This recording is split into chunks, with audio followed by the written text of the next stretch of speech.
کاسبکارانی بازاڕی قشڵەی گەراجی لەیلانن لە کەرکووک دژی بڕیاری ڕووخانی دوکانەکانیان گرت بوونەتەوە و ناڕەزایی دەرەبڕن. ئەوان وەک خۆیان دەڵێن ماوەی چەند ساڵە لەگەڵ وەبەرهێنێک ڕێکەوتون و مانگانە لە کاتی خۆیان کرێی دوکانەکان دەدەن، بەڵام ئێستا دەستەی وەبەریانان و بەڕێوەبەرایەتی دانەوێڵەکان لە کەرکووک بەڕیاری دەرکردنی کاسبکارەکان و ڕووخانی دوکانەکانی داوە.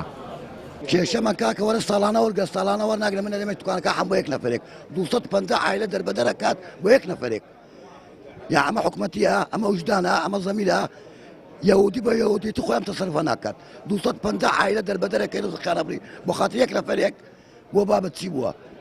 استثمار ئەسڵەن نەغەو بووە، استثمار لەغەو بووە، ساعاتێ بەناو استثمار قسێکە، دوایە لێ نا ئەکەمەی معەدەنات تەزدیرەکەم بۆ خارج، ئەم بازاری معەدەناتە دوای معەدەنات چی تەزدیرەکەی بە خارج؟ دەوڵەتەکان ئەترافت کێیە؟ تورکیەیە نێرە بۆمان، ئیران نێرە بۆمان معەدەنات، کێ لێ معەدەنات وەرەگرێ؟ 250 دوکانە باشە. ئێمە داوای بەدیلمان کردلیان وتمان کێشەنی ئاردی حکومەتە و چۆڵەکەین بەدیلێکمان دەنێ ئیسە بەدیلی داوە پێم بەس بەدیلەکە بەدەم دراوە پێم برام ئالێت و بڕۆ بیکە بینە بەس دوای ئەوە ئێمە حەقمان نییە باشە تو لێرە دەرمەکەیت و لەوێش بە قسە هەڵمە خەڵەتێنی و دەرمەکەیت کاتم تەواو بووە من ئەگە بۆ کات دانرا بێت کاتم تەواو بووە ئیمڕۆی سەمودی تەجاوزات دێ بە شۆفڵەوە بە تەمای ڕووماندنێتی ئێمە داواکارین یعنی ئەو تۆ بەدیلت بۆم داناوە بیکە کتابێکی ڕسمی ئیمڕۆ کتاب ڕسمێکەدا پێ من بەیانی چۆڵێکم یەکسەر ئەچمە شوێنەکەی خۆم.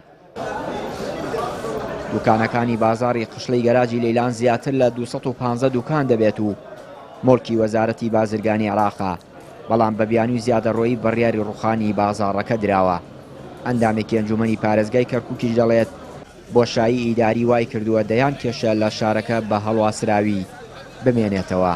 کۆبوونەوەی ئەنجومەنی پارێزگای کەرکووک بووەتە هۆکاری ڕاوەستانی بەشێکی زۆر لە پرۆژە و کاروباری کەرکووک، هەر لە پرۆژەی وەبەرهێنان و دامەزراندن و دابەشکردنی زەوی بەسەر فەرمانبەراندا تا بەشێک لە کاروباری ڕۆژانەی خەڵک. هەموو ئەمانە بە هۆکاری پێکنەهێنانی حکوومەتە لە شارەکە، هەر بۆیە لێرەوە داوا لە ئەندامانی ئەنجومەن و ئەو هێزانە دەکەم کە کورسی ئەنجومەنی پارێزگایان هەیە لە پێناو هاوڵاتیانی شارەکە سازش لە حەقی خۆیان بکەن.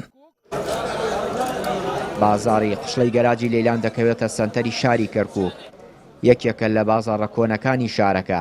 زیاتر لە 30 ساڵە و کاسبکارانە لەو بازاڕە خەریکی کاسبین، بەڵام ئێستا بەڕیاری ڕووخانی دوکانەکان دراوە.